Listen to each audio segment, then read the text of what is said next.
Bueno, el presidente dice que es psicológica. Agustín Echevarne, economista de la Fundación Libertad y Progreso de la Inflación. Vamos al terapeuta y listo. Sí, la verdad que es un drama porque desde que empezó el gobierno, las cosas que vienen diciendo sobre la inflación son erradas. Y por eso nosotros decíamos, va a seguir aumentando. Todos los años dijimos, la inflación va a aumentar, porque el gobierno te decía cosas que sabías que no funcionaban. Controles de precios, cepo cambiarios, ir a medir las góndolas. Salir con 1 centímetro a medir las góndolas. O sea, todas esas cosas son... En algún momento los muchachos de Moyano salieron también ¿te acordás? Se ponían la camiseta de Moyano, vamos a controlar los precios. Todo eso es un disparate descomunal. Ni los empresarios, ni los sindicalistas tampoco son los que aumentan los precios. Es solamente el Banco Central. Y el Banco Central es el que te va a decidir, cuando vos mirás el balance, es lo que te permite pronosticar si va a subir o no la inflación. Por ejemplo, nosotros ya estamos esperando que este año la inflación va a estar cerca de 150%. ¿150%? Ahora, algunos dicen, la Argentina, yo desde que soy chiquitito que tenemos problemas con la inflación, en algún momento bajó. Pero bajó y no lo pudimos aguantar. Es decir, es como que nos acostumbramos a una enfermedad social que afecta a los que menos tienen, que genera pobreza además. Argentina tuvo 40 años de inflación cero, que fueron los 40 años que tuvimos convertibilidad. Los últimos fueron los 10 de Menem y Cavallo, ¿no? Esa idea de la convertibilidad. El resto... ¿Cómo 40 años? A ver. Sí, tuvimos 30 años en los primeros tiempos cuando había, antes de la creación del Banco Central. Correcto. El Banco Central se crea en 1935. O sea, vos te hablás de la generación del 80. Claro, pero después tuvimos 10 años de convertibilidad en la década del 90 con inflación cero. Sí. O sea que se puede tener inflación cero. Y después tenemos ahora, desde el año 35 para acá, que se crea el Banco Central, el promedio de inflación, sin contar los 10 años de la convertibilidad y sin contar el pico hiperinflacionario, es 53% anual. ¿Sí? Y este año va a ser 150%. Entonces, pero yo creo, Hugo, que para mí Argentina está aprendiendo. ¿Viste como El Día de la Marmota? Esa película de Bill Murray. Sí, claro. Que parecía que todas las veces terminaba suicidándose, matándose, empezaba a 6 de la mañana clean, empezaba el día de nuevo, y parecía que no aprendía. Pero en un punto empezó a aprender. Y en el momento que empezó a aprender es cuando dijo, no, tengo que mejorar. Y yo creo que los argentinos hoy sabemos que tenemos que eliminar, erradicar para siempre la inflación. Bueno, tal vez para que ocurra eso, y por supuesto abrazamos la idea, tengamos que arrancar en este momento contando cómo estamos respecto del mundo, ¿no, Julieta?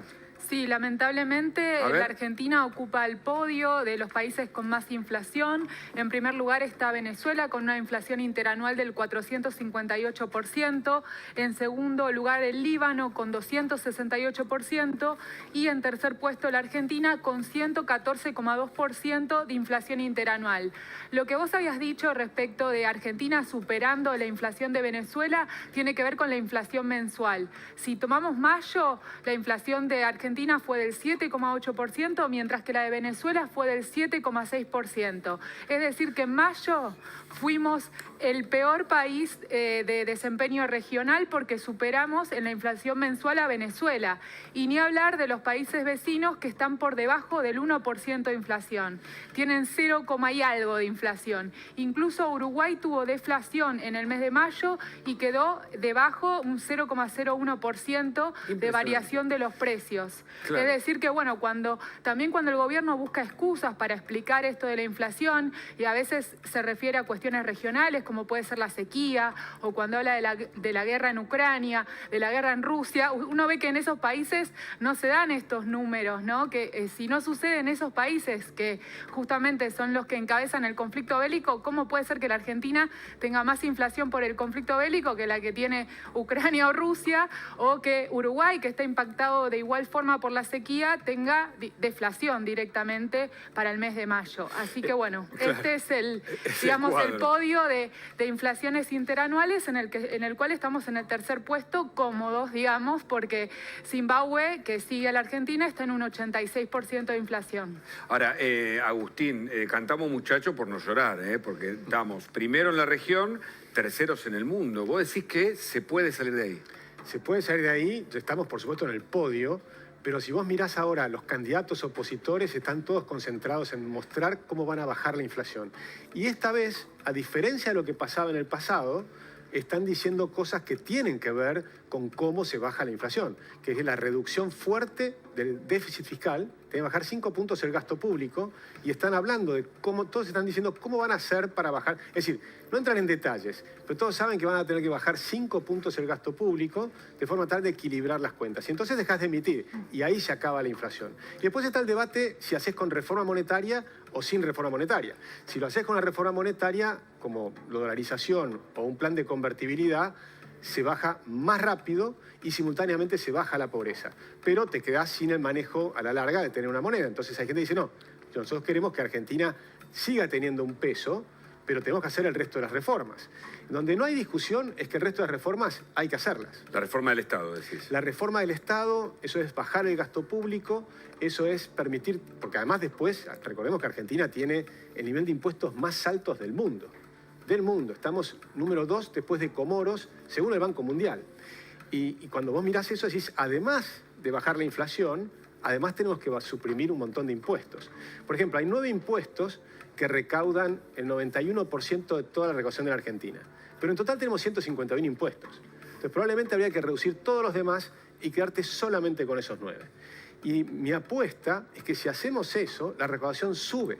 Y esto está demostrado en el mundo una y otra vez. Si simplificás el sistema impositivo y bajás las alícuotas, la recaudación puede subir. ¿Por qué? Porque se despliegan las fuerzas de la actividad económica. Crece la actividad económica y entonces al crecer la torta podés cobrar menos y recaudar más. Desde el punto de vista económico, ninguna de las propuestas parecen exhibir ahora un plan. Lo hacen esperando los tiempos propicios, no lo hacen, digamos, ¿qué ves sobre eso? ¿No lo hacen porque no lo tienen, no quieren mostrar las cartas? Bueno, un programa detallado es difícil de mostrar porque uno no sabe cómo va a estar la Argentina a fin de año. Con la evolución de la inflación tan rápida, pensemos que en diciembre Massa decía, por ejemplo, que a esta altura la inflación iba a ser el 3% mensual. Y ahora estamos en una inflación de arriba de 7% mensual, 8%. Con lo cual no sabés dónde vas a terminar. Tenemos un tema con lo del crédito. Viene sumando deuda fuertemente. Mirás el balance del Banco Central y por cada peso que hay en la calle hay 2,7 pesos adicionales que están en deuda del Banco Central, creciendo a una tasa exponencial. Entonces es muy difícil decir qué es lo que va a hacer. Lo que sí te dicen, y creo que el que más ha hablado del tema, por supuesto, es Javier Milei, porque es economista, que él tiene el plan motosierra, como lo llama él, que es bajar el gasto público, y después tiene el tema de la dolarización como una medida extrema para reducir la inflación a cero.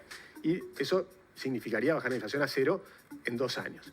Del otro lado, vos tenés en Juntos por el Cambio, claramente Patricia y Horacio, de alguna manera, se diferencian un poco, pero están mostrando lo mismo, en el sentido que los dos dicen, vamos a bajar la cantidad de ministerios, o sea, ya te empiezan a hablar, vamos a empezar con 8 ministerios y no con 23, como tuvo Macri en su momento. O sea, eso ya te muestra una señal completamente diferente.